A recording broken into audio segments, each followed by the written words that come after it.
ሰላም ጤና ይስጥልን ክቡራን የዩቲዩብ ቤተሰቦች፣ የሰዓቱን አጫጭር መረጃዎች እየቀርብ ያለው እስከ ፍጻሜው አብራችሁን ቆዩ።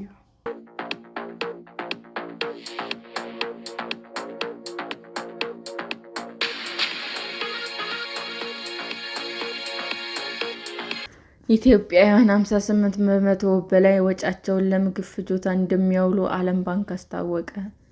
ኢትዮጵያውያን ቤተሰቦች ከአጠቃላይ ወጪያቸው 58.5 በመቶ በላይ የሚሆነውን ለምግብ ፍጆታ እንደሚያውሉ የዓለም ባንክ ይፋ ባደረገው ወቅታዊ አህጉራዊ ኢኮኖሚያዊ ቁመና ትንታኔ ሰነድ አስታወቀ።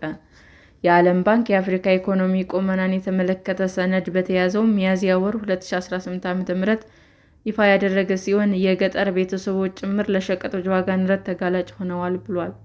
በአፍሪካ 48 በመቶ የሚሆነው ሕዝብ የሕዝብ ትራንስፖርት ተጠቃሚ እንደሆነ የሚገልጸው ሰነዱ ይህም ምጣኔ በከተሞች ወደ 62 በመቶ ያደገ መሆኑን አስታውቋል።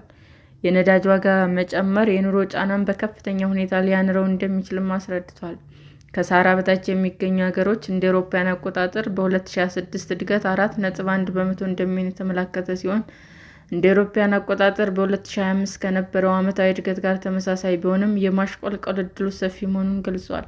የመካከለኛው ምስራቅ ጦርነት፣ የጂኦፖለቲካ መቃወስ፣ የሀገር ውስጥ ፍላጎት መጨመር፣ የመንግስታት ገቢ ወጪ አለመመጣጠን፣ የውጭ ብድር ጫና ሌሎችም ጨምሮ ለአፍሪካ ኢኮኖሚ እድገት መሰናክሎች በሚል ተለይተዋል። ከሰሃራ በታች በሚገኙ 47 ሀገሮች መካከል 25 ያህሉ ቀድሞ ያስመዘግቡታል ተብሎ የተተነበየው የእድገት ምጣኔ ሊዳከም እንደሚችል የገለጸው የዓለም ባንክ ለአብነት ሴኔጋል በ4.5 በመቶ፣ ዚምባብዌ 2.8 በመቶ፣ ሩዋንዳ 2.1 በመቶ፣ ኢትዮጵያ 1.2 በመቶ፣ ጋና 1.2 በመቶ፣ ቤኒን 1.1 በመቶ ማሽቆልቆል ሊያጋጥማቸው እንደሚችል አብራርቷል። ከሰሃራ በታች በሚገኙ ሀገሮች ከድህነት ጋር የሚኖሩ ዜጎች ከግብርና ሙያ ጋር ጥብቅ ቁርኝነት አላቸው ያለው የዓለም ባንክ ብቻ በኢትዮጵያ፣ በጊኒ፣ በሲው እና በማሊ በርካታ በድህነት ውስጥ የሚኖሩ ዜጎች በግብርናው ዘርፍ መሰማራታቸውን አስታውቋል። በድህነት ውስጥ የሚኖሩ ዜጎች በኢንዱስትሪ ዘርፍ ያላቸው ተሳትፎ በኢትዮጵያ 2.6 በመቶ ሲሆን በቦትስዋና 22 በመቶ መሆኑን ያስረዳል። የኢንዱስትሪ እድገት የሚሹ ሀገሮች ድሃውን ማህበረሰብ በመደበኛ ኢኮኖሚ ውስጥ እንዲሳተፉ እያደረጉ አለመሆኑ ተቃርኖ ያለው አካሄድ ነው ብሎታል።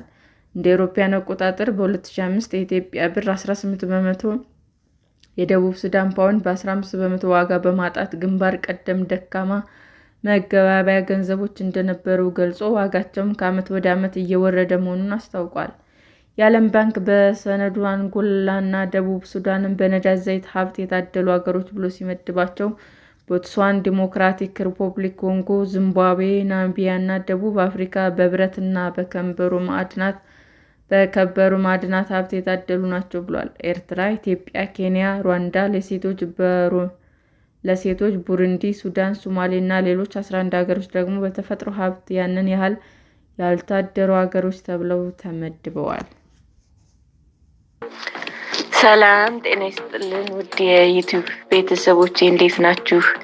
አዲስ ጀማሪ ነኝና ሰብስክራይብ ያደረጋችሁ አበረታቱኝ። አመሰግናለሁ። የዩቲዩብ አድማጮቻችን ለሰዓቱ ያቀረብኩላችሁ አጫጭር መረጃዎች ይህንን ይመስል ነበር። በሌላ መረጃ እስክንገናኝ ሼር፣ ላይክ፣ ሰብስክራይብ እንዲሁም ቢቀርብልን የምትሉት መረጃ ካለ ኮሜንት እያደረጋችሁ ቸር ቆዩን።